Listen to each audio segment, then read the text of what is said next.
এই পরিপ্রেক্ষিতে আমি বলেছি যে মাননীয় আদালত mister Fazlur Rahman is a was A veteran freedom fighter.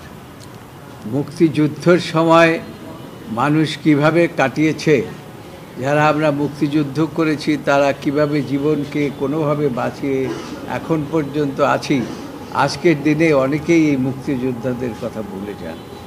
Mister Fazlur Rahman এই মুক্তিযোদ্ধাদেরকে স্মরণ করতে গিয়েই একটি টকশোতে যে কথাগুলো বলেছেন, ইনফ্যাক্ট এটা আদালতকে মেলাইন করার জন্য বলেন নাই এবং আদালতকে উদ্দেশ্য করেও বলেন নাই।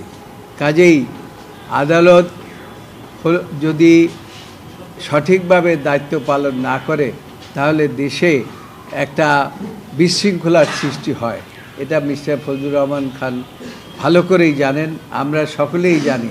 সেই জন্য আজকে দিনে আপনারা কন্টেম্প করেছেন, আপনাদের কন্টেম্পের প্রতি সম্মান প্রদর্শন করে মিস্টার ফজলুর রহমানকে নিয়ে আমরা হাজির হয়েছি এবং ইতিমধ্যেই রুহুল কুদ্দুস কাজল একটি আবেদন প্লেস করেছে আপনাদের সামনে।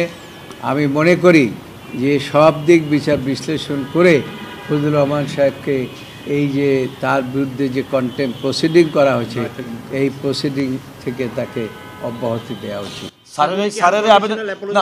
স্যারের এই আবেদনের পরিপ্রেক্ষিতে আদালত আমরা যে ব্যাখ্যা দিয়েছিলাম এবং সেই ব্যাখ্যার মধ্যে তিনি আদালতের কাছে নিঃশর্ত ক্ষমা প্রার্থনা করেছেন এবং সেটা গ্রহণ করে ওনার বিরুদ্ধে আদালত অবমাননার জন্য যে প্রসিডিংটা শুরু হয়েছিল সেটিও ড্রপ করে দিয়েছেন। অর্থাৎ এখন এই ট্রাইব্যুনালের সামনে জনাব ফজলুর রহমানের বিরুদ্ধে আদালত অবমাননার কোনো প্রসিডিং পেন্ডিং নেই।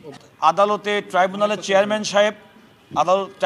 চেয়ারম্যান সাহেব যে কথাটি বলতে চেয়েছেন যে এই ট্রাইব্যুনালের কার্যক্রম অত্যন্ত স্বচ্ছতার সঙ্গে পরিচালিত হচ্ছে এবং অনেকের মধ্যে যে একটা ভুল ধারণা যে ৭১ সালের মুক্তিযুদ্ধকালে সংগঠিত অপরাধেরই শুধুমাত্র বিচার করবেন এই ট্রাইব্যুনাল, কথাটি এমন না। এমনকি শান্তির সময়ও কোনো ধরনের মানবতা বিরোধী অপরাধের কোনো অপরাধ সংগঠিত হলেও সেটিরও বিচার করার ক্ষমতা এই ট্রাইব্যুনালের আছে আইনগতভাবে। এটা হচ্ছে আদালতের একটা বক্তব্য। দ্বিতীয়ত হচ্ছে যে অনেকেই মনে করে থাকেন যে এই ট্রাইব্যুনালে বুঝি মুক্তিযুদ্ধের বিচার করছে, কিন্তু আদালত সে কথা বলতে গিয়েই বলেছেন তার পরিবারের সদস্যরা মুক্তিযুদ্ধ আছেন এবং তারা মুক্তিযুদ্ধকে এমনভাবে ধারণ করেন যে তারা বলতেও চান না প্রকাশ্যে যে তারা তাদের পরিবারে কেউ মুক্তিযুদ্ধ আছে। অতএব মুক্তিযুদ্ধের প্রতি তাদের শ্রদ্ধা সম্মান এবং ট্রাইব্যুনালের চেয়ারম্যান নিজে বলেছেন মুক্তিযুদ্ধকালে তিনি ৮ম শ্রেণীর ছাত্র ছিলেন, অনেক মুক্তিযোদ্ধাদেরকে সহযোগিতা করেছেন, তাদেরকে অনেক সময় পথ নির্দেশ করেছেন এবং সেই সময়কে যুদ্ধকে সফল করার জন্য, বাংলাদেশকে মুক্ত করার জন্য তার অবস্থান থেকে যেটুকু প্রয়োজন সেটুকু তিনি সহযোগিতা করেছেন। এই কথার পরিপ্রেক্ষিতে আদালত বলেছে এটি হচ্ছে অপরাধের শুধুমাত্র বিচার করে, সুতরাং এই অপরাধের বাইরে কোনো ব্যক্তিকে শুধুমাত্র তার রাজনৈতিক কিংবা তার ভূমিকা প্রশ্নবিদ্ধ করার জন্য ট্রাইব্যুনাল কাজ করে না। ট্রাইব্যুনাল প্রকৃতপক্ষে তার অধিক্ষেত্রের মধ্যে থাকা অপরাধের বিচার করে মাত্র।